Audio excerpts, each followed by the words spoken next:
Tirumala E race కేసులో పక్కా ఆధారాలు, Dana Kishore statement record చేసిన ఏసీబీ, 600 కోట్ల అగ్రిమెంట్ జీవోలు, బ్యాంక్ రికార్డుల లాంటి కీలక డాక్యుమెంట్లు సేకరణ, సీల్డ్ కవర్ నాంపల్లి కోర్టుకు అందజేస్తున్న అధికారులు, కేటీఆర్ సహా నిందితులకు నోటీసులు జారీకి లైన్ క్లియర్.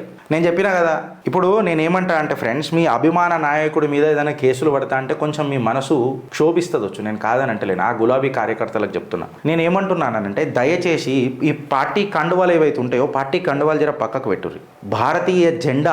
భారతీయ జెండానే అజెండాలాగా మనసులో పెట్టుకొని ఆలోచించుర్రి. వ్యక్తి ఇంపార్టెంట్ కాదు, సమస్య అనేది ఇంపార్టెంట్. ఇవాళ కేటీఆర్ రూపంలో మనకు సమస్య కనబడ్డదా, గిరీష్ గారి రూపంలో సమస్య కనబడ్డదా అన్నది ఇంపార్టెంట్ కాదు, వ్యక్తి అనేది ఇంపార్టెంట్ కాదు. బట్ గిరీష్ గారు ఏం క్రియేట్ చేసిన సమస్య అనేది చాలా ఇంపార్టెంట్. ఇప్పుడు కేటీఆర్ మీద 5 గంభీరమైన ఆరోపణలు ఉన్నాయి, ఎస్పెషల్లీ ఈ ఫార్ములా రేస్ కింద. అగ్రిమెంట్ల పార్టీయే కానీ హెచ్ఎండిఏ డబ్బులు ఎందుకు కట్టింది? And to that matter foreign currency ఏదైతే చట్టాలను ఉల్లంఘించి ఫారిన్ కరెన్సీలా ఏదైతే పేమెంట్ చేసిందో ఎందుకు చేసింది? Which is the direct violation of foreign exchange management కింద అది ఉల్లంఘించినట్టే. And moreover election model code కండక్ట్లో ఉన్నప్పుడు ఎలక్షన్ కమిషన్ పర్మిషన్ తీసుకోకుండా ఈ అమౌంట్ డ్రా చేయడం అనేది తప్ప కాదా? నీ బ్యాంక్ అకౌంట్లో పైసలు ఉన్నప్పుడు నీకు తెలియకుండా నాకు పాస్వర్డ్ తెలిస్తే దాన్ని డ్రా చేయడం కరెక్ట్ అంటారా? నేను ఆ గులాబీ కార్యకర్తలను అడుగుతున్నా. It is not a question that I'm targeting KTR, no, neither I'm targeting this government. ఎందుకంటే ఈ గవర్నమెంట్ ఏం చేస్తుందో కూడా నాకు తర్వాత తెలుసు. బట్ ప్రాబ్లం ఏందని అంటే, ఒక శుభసూచకం ఏందనంటే ఏసీబీకి కేసు అప్పచెప్పిర్రు. ఏసీబీకి అప్పచెప్పినందుకు ఆబ్వియస్గా ఇక్కడైతే foreign exchange management or foreign remittance జరిగిందో ఇక్కడ ఉల్లంఘన జరిగింది కాబట్టి ఏవైతే సెక్షన్స్ ఉంటాయో ట్రాన్సాక్షనల్ ఇష్యూస్ ఏవైతే జరిగినాయో అలా ఖచ్చితంగా ఈడీ దిగుతుంది. ఈడీకి ఆ హక్కు ఉంటుంది, స్పెషల్ స్టేటస్ ఉంటుంది. ఎఫ్ఐఆర్ పైననే కూడా ఈడీ లోపలికి వస్తుంది. అండ్ మోర్ ఓవర్ ఏసీబీ అనేది ఒక ప్రభుత్వ సంస్థ, దానికి సపరేట్గా ఆవాహనం పలకాల్సిన అవసరం లేదు. ఇప్పుడు ఈడీకి ఖచ్చితంగా వస్తుంది. కాకపోతే లూప్ క్లోజ్ ఎట్లా చేస్తారు? అది బీజేపీ అయినా, బీఆర్ఎస్ అయినా, కాంగ్రెస్ అయినా. ఇప్పుడు ఈ అల్లు అర్జున్ టాపిక్లో కూడా లొల్లి వేసిర్రు.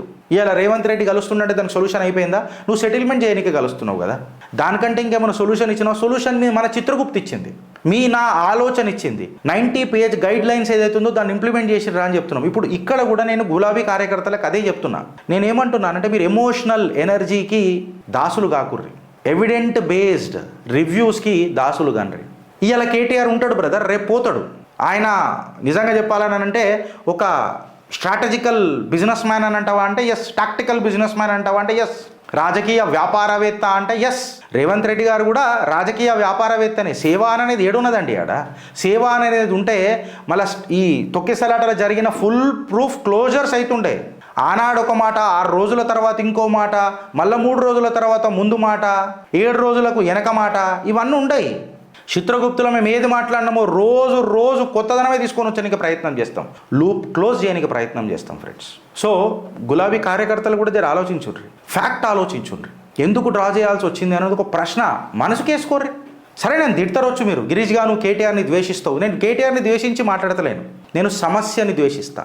మన ట్యాక్స్ పేయర్ల పైసకు సమస్యలు సృష్టించే ఆ ఆత్మలతో ద్వేషిస్తా. కేటీఆర్ ఇవాళ ఉంటాడు భయ్, రేపు పోతాడు. ఇవాళ రేవంత్ రెడ్డి వెనకటికి గులాబీ కండువ వేసుకొని వచ్చినోడా.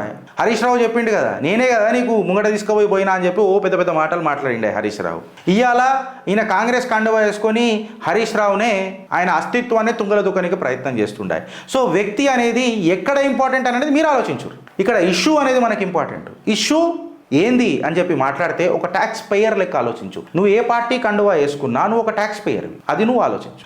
ఆడనే నా జాగృతి అవుతుందా లేదా అని అనేది చూసుకుందాం, ఆ తర్వాత కొట్లాడదాం. ఫస్ట్ అయితే మన రాష్ట్ర ఖజానాన్ని కాపాడుకునే ప్రయత్నం చేద్దాం కదా. నేను ఎందుకు ఈ మాటలు అన్నీ చెప్తాను ఫ్రెండ్స్, మన ఐకమత్యమే మన బలం.